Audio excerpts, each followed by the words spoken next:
Our top story, the Finance Minister Malusi Gigaba says there is an orchestrated campaign to discredit him. Gigaba says there are certain people who are running a paid campaign, and he says he will remain focused on his job, which is to fix the economy and working towards transformation. A story is made that I'm not South African. Some of your colleagues run with the story, you don't check. You don't check whether this is true or not. You allow yourselves to partake in insulting my family, insulting my integrity, insulting my identity.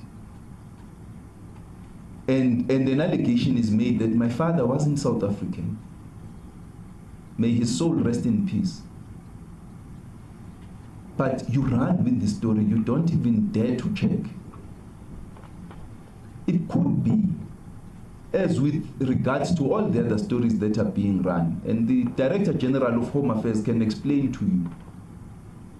The Minister of Home Affairs, on an annual basis, deals with not one application for a waiver, but with many. You deal with many decisions, not only waivers. Some of them you approve, some you reject. And because you are the minister, you don't have capacity in your office to assess and evaluate documentation from people applying for whatever forms of documents. So let me just take you through this issue that the naturalization.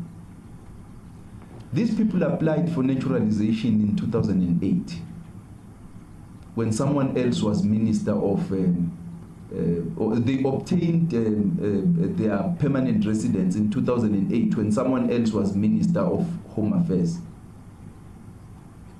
They obtained their, some of them obtained their naturalization in 2013 when someone else was Minister of Home Affairs. In both instances, it wasn't me.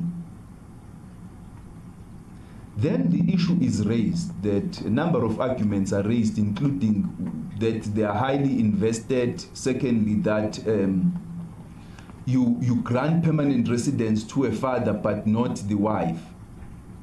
And they ask you to regularize that and correct it. So the application is made. By law, it's directed, because it's an appeal. Law says the appeal is made to the minister to overturn the decision of the Director General. But in practice, the minister refers, once an appeal is made to you, as the minister, you refer it to the DG, and the DG refers it further backward to the staff in the department, to then look at this and assess whether there are grounds, valid grounds for the appeal. And they make those assessments because they've got the capacity. They can go back to the documents submitted in 2008, go back to the first time that an individual arrived in the country. On the basis of that, they then look at whether the appeal is justified or not. And here, the issue was a technical appeal. It's not that you granted citizenship to somebody who had not qualified. The issue was, no, you can submit your application later. But there was a fact that the husband already had naturalization, and therefore the wife, you needed to regularize that. So they look at all the facts, and I'm sure the DG of Home Affairs can explain this to you. And having done all of that, they then say, Minister, we recommend that we actually overturn my decision, because it comes to you when the DG has signed. Basically saying, overturn my decision because new facts have come to light. We've reconsidered the matters. That's the whole principle of appeal. It's the same in government as it is in the courts. When you overturn an appeal, you are not indicting the previous judge. You are saying, on the basis of new facts, a new decision must be taken, and in this instance it came from the same department which had made the determination. The Director General of Home Affairs will also indicate some of the inconsistencies in the letters that have been peddled in the media. But you could have paid a bit of attention to asking questions about that than hurrying to me to ask me to answer to allegations that you did not care to ask the person who made them to prove. Because the target here is not the person making the allegation. The target is the person against whom the allegation is made. Completely to tarnish my name. Completely to defocus me from the work I have to do. I hope you are not part of that agenda. My family has not been spared. My wife has been ravished. My father is being ravished in his death. Cannot be right.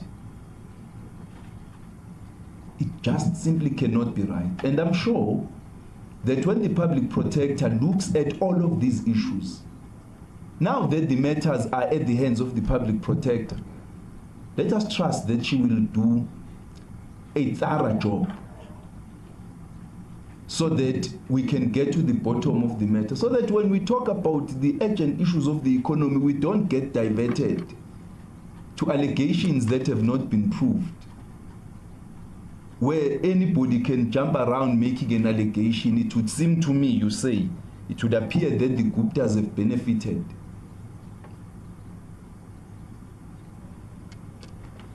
It would seem to me that in my exercise of my duties as Minister of Home Affairs, I actually made many decisions. There was an instance when a professor in the technology faculty at UJ was being asked by the department to return to the country of origin to apply for a change of his visa, because the regulations say if you change your visa condition, you need to go back to the country of origin. The Vice Chancellor at UJ appealed to me that, but Minister, if that happens, he is going to be gone for long, and because we don't know how long the process will take, the students will be affected. Can you please grant him a waiver? And we did.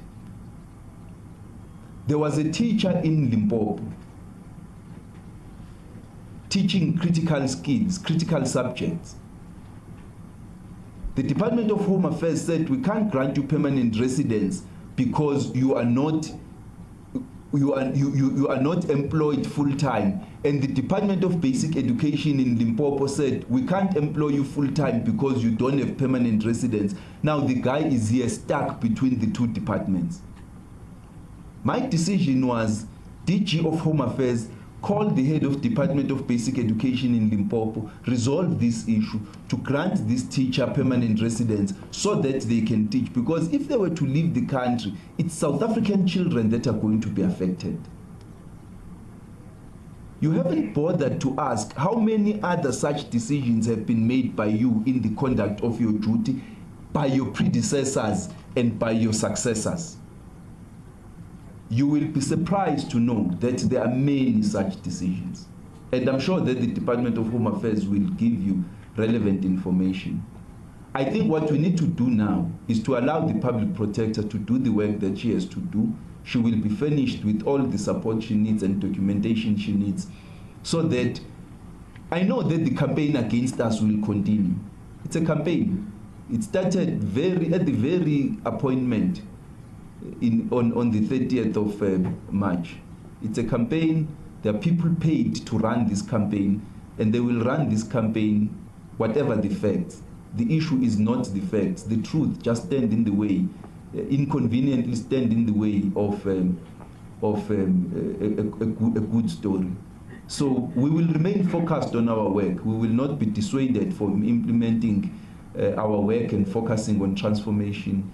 And we will carry on. Thank you very much. We are not surprised at all that there are these paid campaigns. We have known about this. It is not just a few people who are being paid here and there, but it's a systemic, clear agenda by white monopoly capital to tarnish the name of the minister, because the prize here is treasury.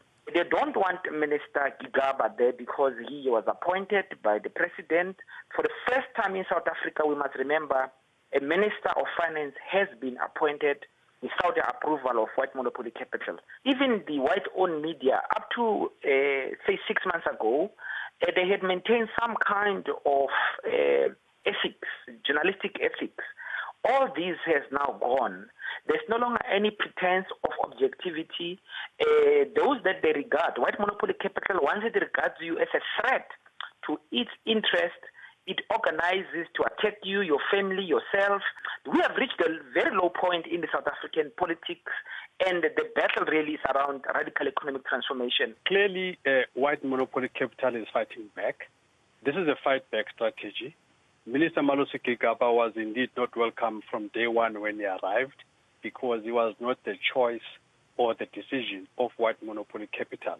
So therefore, white monopoly capital and their mainstream media, they have a duty and an obligation to soil his name, to tarnish his image, and to make sure that whatever he says is not believable, to burden him with all kinds of baggage that they can find in order to make him ineffective, so that this continues to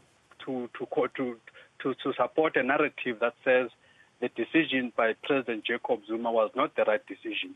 This is what this is really all about. This is about challenging the decision of the reshuffle. And they are not sleeping. They are doing all these funny things on social media, everywhere. They are hacking people's emails. They are doing all kinds of illegal things.